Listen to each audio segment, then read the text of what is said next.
నెల్లూరు జిల్లా ఆత్మకూరు పట్టణంలోని డీఎస్పీ కార్యాలయంలో డీఎస్పీ కోటారెడ్డి మీడియా సమావేశాన్ని నిర్వహించారు.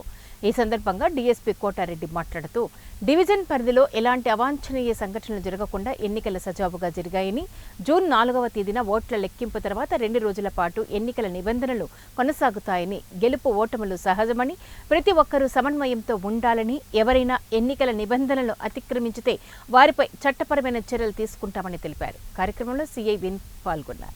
గ్రామాలు కానీ లేకుంటే ఎక్కడన్నా ఎక్కడన్నా సమస్యలు సృష్టించబడతాయి లేకుంటే అన్న ఏరియాలో కార్డన్ సెర్చ్ కూడా చేయడం జరుగుతూ ఉంది.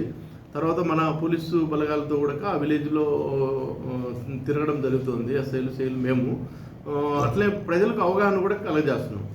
ఎందుకంటే ఎలక్షన్స్ ప్రశాంతంగా జరిగినాయి. ఇదే విధంగా మన ఎలక్షన్ కౌంటింగ్ అయిన తర్వాత కూడా ఎవరు గెలుపోవటాలనేది మనం నిర్ణయించేది కాదు. ఎవరు గెలిచినా ఎవరు స్పోర్టివ్ తీసుకు